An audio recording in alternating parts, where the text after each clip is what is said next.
Tem muitos pastores sérios abrindo igrejas, mas estão levando o evangelho que aprenderam em sua antiga igreja que foi contaminada com a maçonaria. Às vezes, um crente abre uma igreja e leva a sério a obra. O problema é a formação desse obreiro que foi comprometida com os ensinos da maçonaria. O obreiro saiu de uma igreja maçônica, e terá que se desfazer de todas essas influências se quiser começar a obra de Deus perfeita. Não precisa o crente sério fazer parte da maçonaria ou ter aliança com ela. Qualquer um pode abrir uma igreja, e sem querer levar os ensinos da maçonaria, porque copiou o sistema de uma igreja que ele nem conhece, e sem querer, até pela inocência o obreiro está espalhando o engano. Tem que se reeducar e pedir para Deus limpar a mente desses ensinos. Vocês que são novos pastores que estão começando. Quando eu era bruxa, os espíritos malignos me revelaram a terceira igreja. Eles disseram: essa igreja é perigosa para nós, e também a única inimiga. As outras são aliançadas conosco. Essa não é. Essa igreja que irei revelar é a noiva verdadeira de Jesus. E não é uma placa, uma denominação e nem está presa em embargo. Estado ou país. Essa igreja é um povo só que estão nos 4 cantos do mundo. São os ministérios que são diferentes uns dos outros. E o que eles têm em comum é porque vivem o evangelho verdadeiro. Essas igrejas são as salvadoras de almas e ensinam a verdade como está na Bíblia. Temos medo que essas igrejas se multipliquem e espalhem pelo mundo. Nos confrontos espirituais contra elas, não podemos derrotá-la. Na década de 80, um demônio disse: para vencê-las, temos que contaminar os seus ensinos, formas de cultuar e os louvores. Precisamos de uma pequena fenda espiritual, que é uma porta de entrada nos cultos. Quando conseguimos entrar no sistema deles e controlar tudo, ficará mais fácil. A nossa meta é entrar nos cultos, não em seus corpos por ser questão de tempo.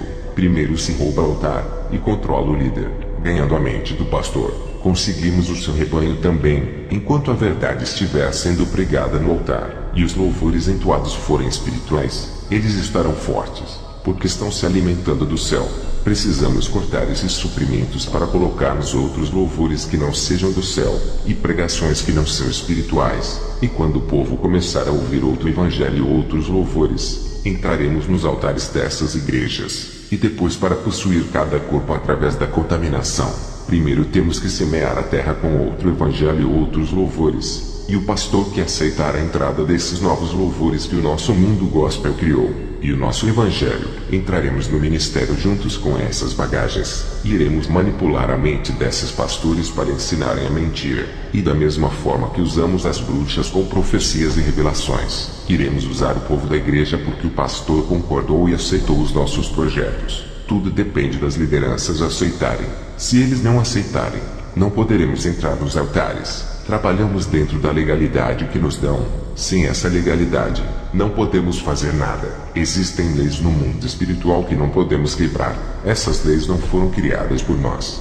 Eu afirmo que tudo isso eu ouvi na bruxaria da boca dos demônios. Como eram os contatos das bruxas com esses espíritos malignos para recebermos essas informações? A bruxa mestra era possuída, e o demônio falava pela boca dela. Às vezes, quando a gente fazia um ritual de invocação, um espírito maligno de uma mulher de vermelho aparecia para nós na forma de um fantasma, e essa mulher passava toda a forma de destruição da igreja, e revelava todos os planos e estratégias malignas contra o povo de Deus. E quando as bruxas conseguiam contaminar os ensinos de uma igreja através dos livros maçônicos, a gente fazia festa por termos contaminado uma igreja e com muitos rituais. Um demônio se materializava em homem e comemorava com a gente pela gente. Eu até dancei com ele, um homem culto, inteligente e parecia que era do século XVIII. Ele era um dos chefes do projeto de contaminação da igreja.